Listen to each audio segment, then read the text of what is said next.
My channel. আজি এটা নতুন ৰেচিপি লৈ আহিছো প্ৰথমত দিছো দৈ 2 চামুচ অকমান বেছি দিছো টু মাই চেনেল আজি মই মটন কাৰি বনাম তাৰ কাৰণে মটনত মই 2 চামুচ দৈ দি দিছো হালধি 1 চামুচ দিছো আৰু জলকীয়াৰ গুৰি 1 চামুচ ধনিয়াৰ গুৰি 1 চামুচ আৰু জিৰাৰ গুৰি 1 চামুচ নিমখ 1 চামুচ পিছত লাগিলে দিম এতিয়া অকমান মিঠাতেল দিছো বেছি নহয় অকমান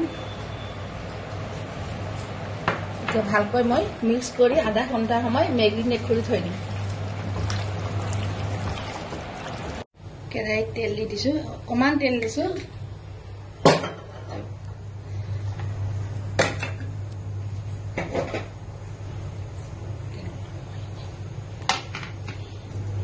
প্ৰথমত দিছো তেজপাত ইয়াতে আছে লং ইলাচি আৰু দালচিনি আৰু গোলমৰিচ অকমান ফ্ৰাই কৰি দিছো এতিয়া দিছো ৰহুন আৰু আদা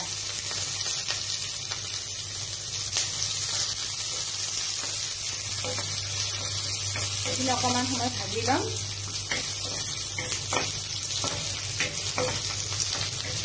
আৰু এতিয়া দি দিছো পিয়াজ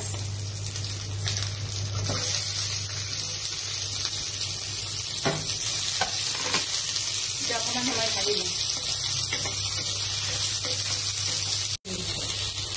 বিলাহীখিনি দি আৰু অকমান সময় ভাজি লম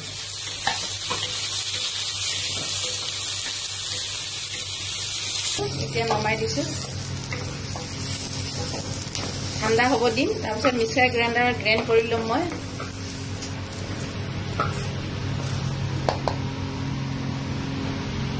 অকমান তেল দি দিছো কেৰাহীত খাটি সৰিয়হৰ তেল ব্যৱহাৰ কৰো দেই মই গোটেইটো ৰান্ধো দে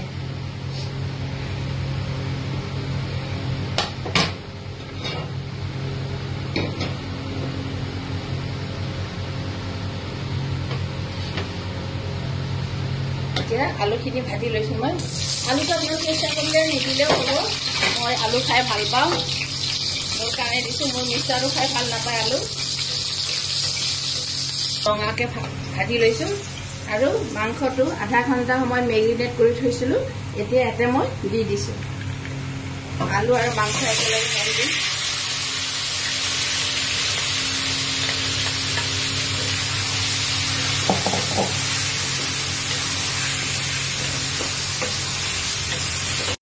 মাংসটো ভাজি লৈছো এতিয়া মছলাখিনি দি দিছিলো অলৰেডি মছলাখিনি আগত অকমান সময় ভাজিছো এতিয়া 2 মিনিটমান সময় মাংসত মছলাখিনি দি ভাজি দিম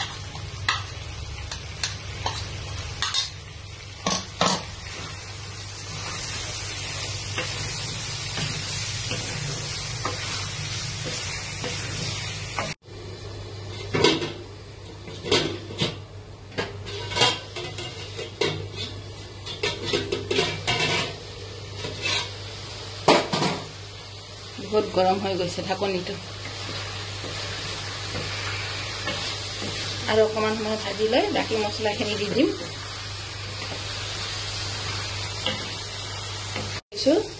এতিয়া অকমান পানী দি দিম মছলাৰ পানীখিনি দিছো অকমান গ্ৰেভি টাইপ হ'ব মাংসটো সিজিবও লাগিব নহয় সেইকাৰণে অকমান পানী দিছো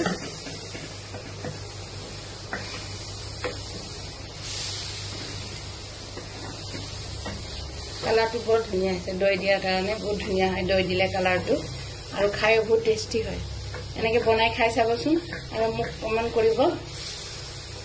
লাইক কৰিব কমেণ্ট কৰিব আৰু ছাবস্ক্ৰাইব কৰিব মোৰ মটন কাৰি হৈ গ'ল এতিয়া নমাই দিছো